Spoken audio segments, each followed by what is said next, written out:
हरे कृष्णा। पिछले सप्ताह मैंने विजयदशमी का पर्व होने के कारण रामायण से कथा सुनाई थी आपको, और उससे पहले हमारे महाभारत से ही कथाएं मैं काफ़ी टाइम से आपको सुना रहा था। तो आज फिर हम दोबारा वापस महाभारत पर ही आते हैं। महाभारत के वन पर्व में हम हैं। दोबारा ध्यान करवा दूं या जो नए सुनने वाले हैं उनको जानकारी के लिए बतला दूं। वन पर्व महाभारत का वो काल है जब युधिष्ठिर जुए में अपना सब कुछ हार गए थे और 12 वर्षों के लिए पांचों पांडव द्रौपदी के साथ वनवास के लिए चले गए थे। शर्त के अनुसार 12 वर्ष का वनवास और उसके पश्चात 1 वर्ष का अज्ञातवास उन्हें पूरा करना था। यदि अज्ञातवास में पकड़े जाते, पहचान लिए जाते, तो दोबारा फिर 12 वर्ष का वनवास उन्हें लेना पड़ता।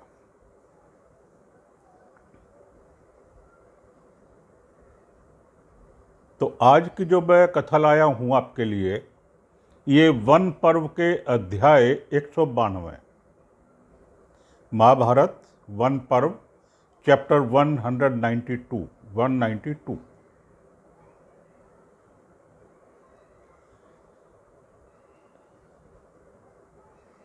जब पांडव वनवास में थे तो उनसे मिलने के लिए श्री कृष्ण आए सत्यभामा के साथ। बहुत बड़े बड़े ऋषि मुनि जो उस समय के थे पांडवों से मिलने के लिए वहाँ उनके पास वनों में आते रहते थे। ऋषि मार्कंड उनसे मिलने के लिए आए। तो ऋषि मार्कंडेय से पांडवों की बहुत लंबी बातचीत चली, बहुत टाइम तक बड़ी बातचीत चली। युधिष्ठिर ने ऋषि मार्कंडेय से बहुत से प्रश्न पूछे जिनके उन्होंने उत्तर दिए।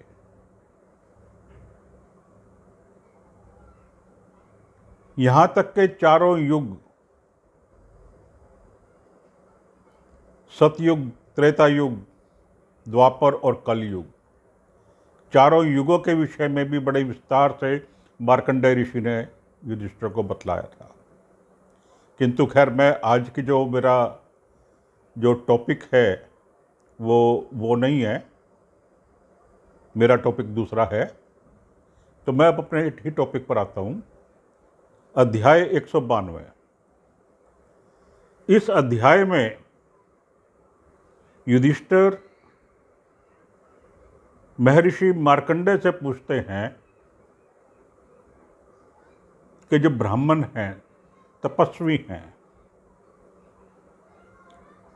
उनके बल के विषय में मुझे बतलाइए, उनकी शक्तियों के विषय में मुझे बतलाइए कि उनमें कैसे बल होता है, कैसे शक्ति होती है। तो युधिष्ठिर के इस प्रश्न के उत्तर में ऋषि मार्कंडेय एक कथा सुनाते हैं। तो यही कथा मैं आज आपको सुनाऊंगा।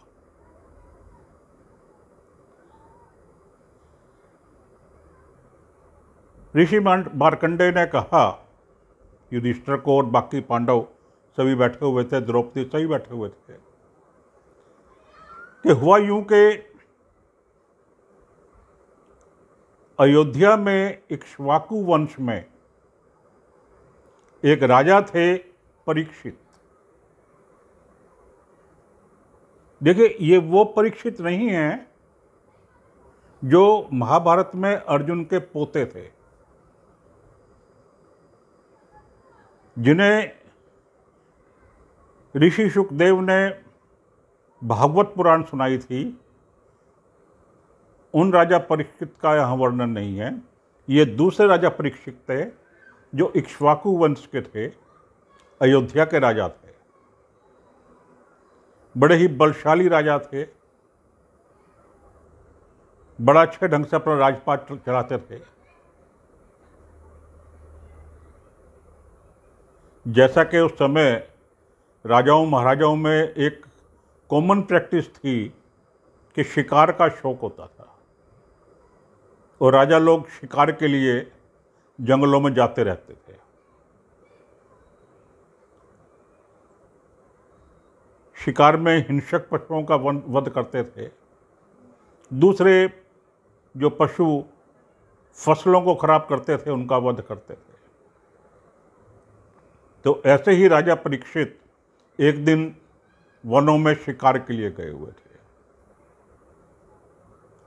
अपने घोड़े पर एक हिरण का पीछा करते हुए दौड़े चले जा रहे थे बड़ी तेजी से।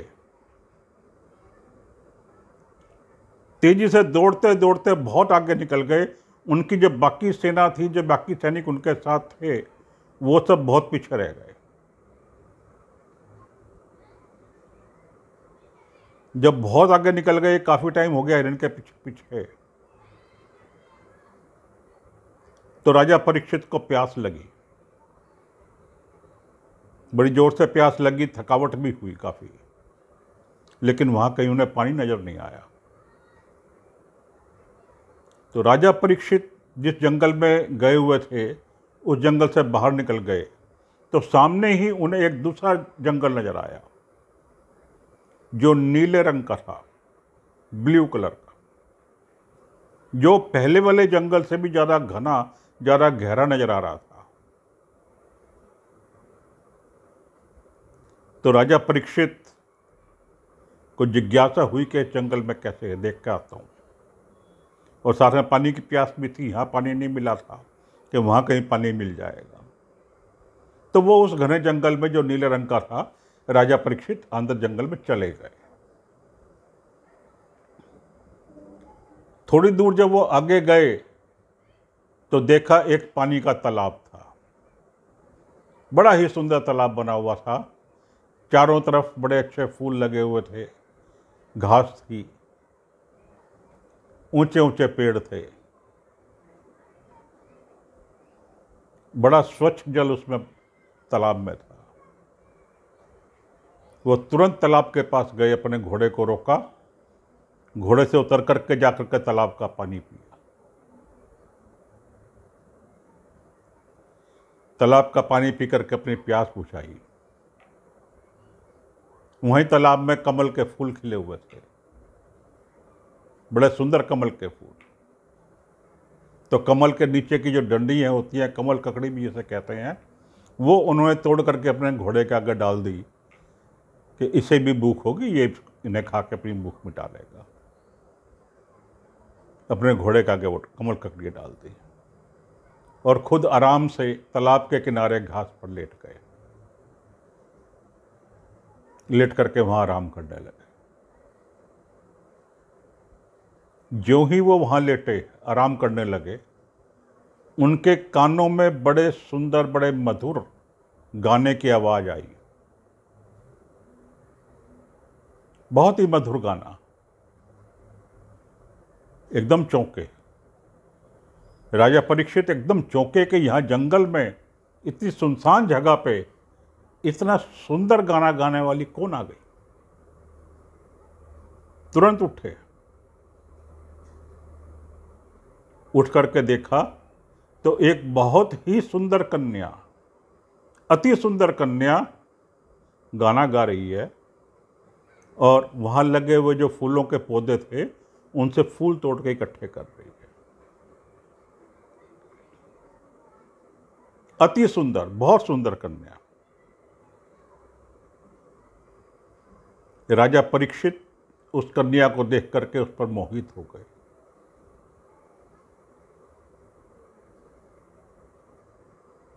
उस पर मोहित होकर के राजा परीक्षित उस कन्या के पास गए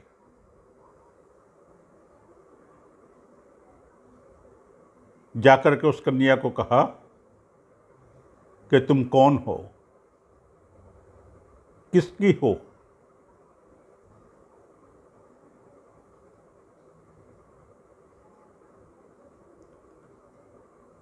उस युवती कन्या ने कहा कि महाराज मैं अविवाहित हूं, मैं अभी किसी की नहीं हुई हूं, मैं अविवाहित हूं।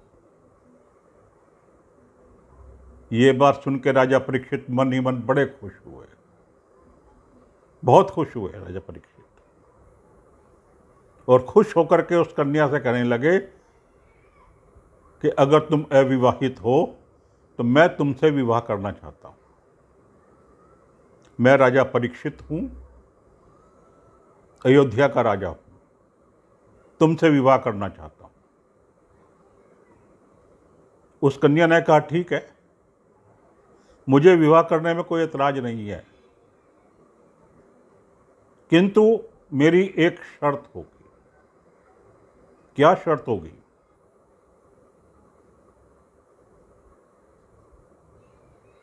शर्त यह होगी कि विवाह के बाद आप मुझे कभी भी जल के दर्शन नहीं कराएंगे, पानी नहीं दिखाएंगे मुझे, मेरी ये शर्त होगी। राजा परीक्षित ने तुरंत हाँ कर दी कि ठीक है, मैं तुम्हें पानी नहीं दिखाऊंगा, जल नहीं दिखाऊंगा। वहीं जंगल में ही राजा परीक्षित ने उस कन्या के साथ गंधर्व विवाह किया। गंधर्व विवाह करके वहीं तालाब के किनारे घास पर आ बैठे दोनों, राजा परीक्षित भी और वो कन्या भी। तभी राजा परीक्षित को ढूंढते हुए उनके सैनिक वहां आ पहुंचे। जब उन्होंने देखा कि हमारे राजा यहां बैठे हैं और साथ में एक युवती है, तो उन्होंने राजा को चारों तरफ से घेर लिया। जो राजा के सेनापति वगैरह साथ में थे, राजा ने उन्हें बतलाया कि मैंने इस युवती के साथ गंधर्व विवाह किया है। बड़े खुश हुए राजा के सैनिक, सेनापति सभी बड़े प्रसन्न हुए कि हमारे राजा ने विवाह किया है। कुछ देर वहाँ आराम करने के पश्चात एक बड़ी सुंदर पालकी वहाँ मंगवाई गई और पालकी में अपनी रानी के साथ बैठ करके महाराज अयोध्या में अपने महलों में आ गए। बड़े खुश थे राजा परीक्षित, इतनी सुंदर पत्नी मिली, बहुत प्रसन्न थे।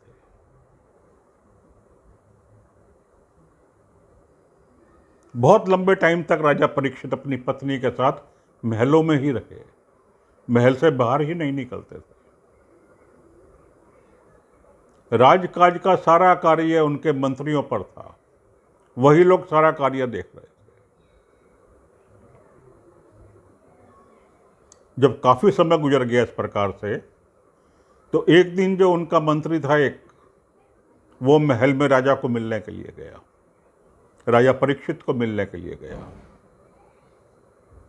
तो वहां उसने देखा कि राजा का जो महल का रनवास है, जो अंदर का जो स्थान है जहाँ राजा रहते हैं, वहाँ बाहर पहरे पर स्त्रियां खड़ी हैं। तो बड़ा सख्त पहरा है रनवास के बाहर। बड़ा आश्चर्य हुआ मंत्री को कि यहां इतना सख्त पहरा किस लिए है। मंत्री ने वहां जो पहरे पर स्त्रियां खड़ी थी उनसे पूछा कि यहां तुम लोगों का क्या काम है। उन्होंने कहा कि हमारी यहां ड्यूटी लगाई गई है और हमें बड़ा आश्चर्य है एक बात का कि महाराज के अंदर रनवास में पानी जाना अलाउड नहीं है।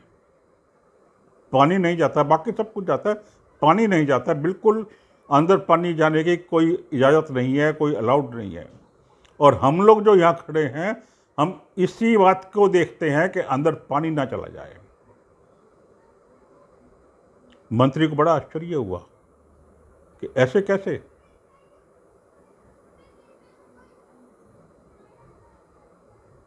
मंत्री वापस आ गया, आके उसके माइंड में एक प्लानिंग आई, एक योजना आई उसके दिमाग में। उसने एक बड़ा ही सुंदर एक बगीचा बनाया, बहुत सुंदर, भांति भांति के फूल फल वहां लगाए, जो कि पूरे अयोध्या नगरी में वैसा बाग नहीं था, बगीचा नहीं था। बहुत सुंदर बगीचा बनाया और उस बगीचे के अंदर एक तरफ बहुत सुंदर बावड़ी बनाई, स्वच्छ जल की बावड़ी। बावड़ी हम कह सकते हैं कि छोटा तालाब, बहुत सुंदर तालाब बावड़ी बनाई और उसमें एकदम स्वच्छ जल। और उस बावड़ी के चारों तरफ बड़े बड़े पेड़ लगवा दिए और उन पेड़ों पर लताएं चढ़ा दी ताकि बाहर से वो बावड़ी नजर ना आए। इस प्रकार से उसने बावड़ी बनवाई। जब पूरा बाग तैयार हो गया, बावड़ी तैयार हो गई, स्वच्छ जल उसमें भरा गया, बहुत सुंदर बावड़ी बनवाई, तो महाराज के पास गया। ये सारा काम पूरा करने के बाद मंत्री महाराज के पास गया और जाके उसने महाराज को कहा कि हे महाराज, आप आइए और आकर के वहाँ उस वन में जो मैंने एक ये बगीचा बनाया है, आप आकर के देखिए, बहुत सुंदर है, आपको बड़ा पसंद आएगा, आपकी रानी को बड़ा पसंद आएगा। मंत्री की बात मान करके राजा परीक्षित अपनी रानी के साथ वहाँ उस बगीचे में गए। उस बगीचे में घूमे, बड़ा सुंदर लगा। भांति भांति के फूल फल जो अयोध्या नगरी में पहले थे नहीं, ऐसे ऐसे फल, ऐसे ऐसे फूल वहां लगे हुए थे। बहुत ही सुंदर बगीचा बना हुआ था। राजा भी रानी भी दोनों बड़े प्रसन्न हुए। उसके बाद तो राजा अपनी रानी के साथ उस बगीचे में घूमने बार बार आने लगे। एक दिन घूमते घूमते ज़्यादा टाइम लग गया। राजा को थोड़ी प्यास लगी, राजा परीक्षित को। बगीचे में घूम रहे थे, घूमते घूमते सामने देखा कि बड़े सुंदर पेड़ों का एक झुरमुट है, बहुत सुंदर झुरमुट है पेड़ों का, और उन पर लताएं लटक रही हैं। राजा और रानी दोनों उस ओर चल दिए कि देखें यहां इतना सुंदर क्या है। जब उस झुरमुट के अंदर गए तो राजा देख के हक्के बक्के रह गए। इतनी सुंदर बावड़ी, इतनी सुंदर बावड़ी भी बन सकती है, इतना स्वच्छ जल। बड़े हक्के बक्के रह गए राजा। बड़ी पसंद आई राजा को बावड़ी, वो इतनी सुंदर बावड़ी, स्वच्छ जल। भूल गए शर्त रानी की कि मुझे जल मत दिखाना, बल्कि रानी को कहने लगे कि आप इस जल में उतर करके देखिए, बड़ा आनंद आएगा। इतनी सुंदर बावड़ी है और इतना स्वच्छ जल है, आप जल विहार कीजिए, जल क्रीड़ा कीजिए। बिल्कुल भूल गए उस शर्त को। रानी भी मुस्कुराते हुए बड़े आराम से उस जल में उतर गई, बावड़ी में उतर गई। बावड़ी में उतर करके जल में जाकर के रानी वापस नहीं आई। रानी वापस नहीं आई, उस जल के अंदर ही रही। काफी देर हो गई, राजा परेशान, कहां गई मेरी रानी। अपने आदमियों को बुलवाया, सैनिकों को बुलवाया, पूरे तालाब के अंदर खूब ढूंढवाया, बावड़ी के अंदर खूब ढूंढवाया, रानी कहीं नहीं मिली। ऐसा कैसे हो सकता है, मेरे सामने तो गई थी, कहां गई। जब खूब ढूंढ लिया, नहीं मिली रानी, तो राजा ने सारा बावड़ी का जल निकलवा दिया, बावड़ी को खाली करवा दिया।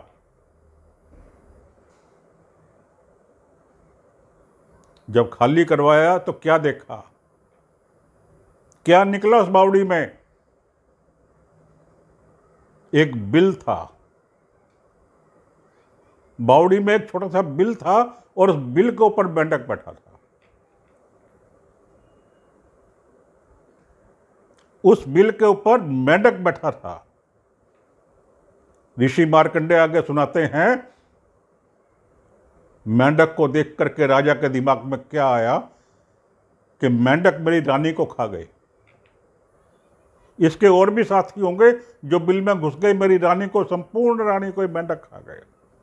नफरत मन में होगी राजा के उन मेंढकों के लिए। उन्हें तुरंत मेंढक मरवा दिए और अपने पूरे राज्य के अंदर ये मनादी करवा दी, ये अनाउंसमेंट करवा दी कि जितने भी मेंढक हैं सबको मार दो, कोई मेंढक जिंदा नहीं रहना चाहिए। राजा ने घोषणा करवा दी कि मुझसे जब भी कोई मिलने के लिए आएगा तो उपहार स्वरूप मेरे पास सिर्फ मरे हुए मेंढक को ही लेकर के आएगा, मरे हुए मेंढकों को ही लेकर के आएगा और कोई उपहार नहीं लेकर के आएगा। पूरे राज्य में चारों तरफ मेंढकों का मारना शुरू हो गया। बेइंतहा मेंढक मार दिए गए। जो बचे थे मेंढक वो अपने राजा के पास गए, मंडूक राज के पास। जाकर के मंडूक राज को कहा कि ऐसे ऐसे अयोध्या नगरी में ये हो रहा है। मेंढकों के राजा मंडूक राज एक तपस्वी का भेष धारण करके राजा परीक्षित के पास आए और आकर के राजा परीक्षित को कहा कि हे राजन, आप इतने बड़े राजा हैं, धर्मात्मा है, बलशाली हैं, शक्तिशाली हैं, क्या आपको ये बात शोभा देती है कि आप इन बेचारे बेजान जीवों को मार रहे हो, मेंढकों को मार रहे हो? कृपया करके इन मेंढकों को मारने का आदेश वापस लीजिए। राजा ने कहा, नहीं, ऐसा नहीं हो सकता। अड़ गया राजा परीक्षित, ऐसा नहीं हो सकता। इन मेंढकों ने मेरी रानी को खा लिया है, मैं एक मेंढक भी जिंदा नहीं रहने दूंगा, सबको मरवा दूंगा। मंडूक राज ने कहा कि हे राजन, हाथ जोड़ करके कहा कि हे राजन, मैं आपसे विनती करता हूं, मैं मंडूक राज हूं, मेंढकों का राजा हूं, मेरा नाम आयु है, मेरा नाम आयु है, और जिस आपकी रानी की आप बात कर रहे हैं वो मेरी पुत्री है, और उस मेरी पुत्री का नाम है सुशोभना। सुशोभना मेरी पुत्री ने पहले भी कई राजाओं को, राजकुमारों को इस प्रकार से धोखा दिया है, तो कृपया उसकी गलती का दंड सभी मेंढकों को ना दीजिए। राजा परीक्षित ने कहा कि ठीक है, यदि वो आपकी पुत्री है तो उसे बुलाइए और वो मुझे दान कीजिए, मेरी पत्नी है, वो मेरी रानी है। मंडूक राज ने अपनी पुत्री को बुलाया, सुशोभना को बुलाया। राजा देख करके बड़ा प्रसन्न हुआ, बड़ा ही प्रसन्न हुआ कि मेरी रानी आ गई। मंडूक राज ने कहा अपनी पुत्री को कि हे मेरी पुत्री सुशोभना, तुमने इनके साथ विवाह किया है राजा परीक्षित के साथ, तो अब तुम इनके साथ ही रहो और इनकी रानी बन करके रहो। उसने हाँ कर दी कि ठीक है, मैं इनके साथ ही रानी बनकर रहूं।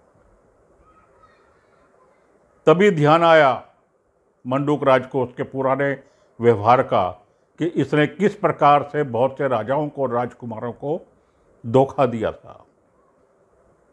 गुस्सा आ गया दिमाग में।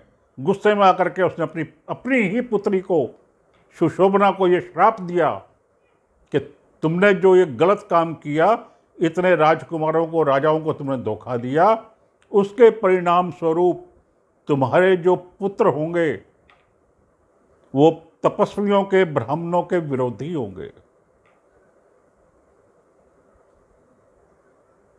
ये श्राप दिया। उधर राजा परीक्षित तो अपनी मस्ती में थे कि मुझे मेरी रानी मिल गई, बहुत खुश थे। उनकी आंखों में खुशी के आंसू आ रहे थे। खुशी के आंसुओं के साथ उन्होंने मंडूक राज को हाथ जोड़ करके धन्यवाद किया, प्रणाम किया कि आपने अपनी पुत्री मुझे दे दी। मंडूक राज ने वहाँ से उनसे आज्ञा ली और जैसे आए थे वापस चले गए। राजा ने मेंढकों को मारने के जो आदेश था वो वापस ले लिया। अपनी रानी को लेकर के महल में आ गए और बड़े आराम से, बड़े प्यार से महल में रहने लगे।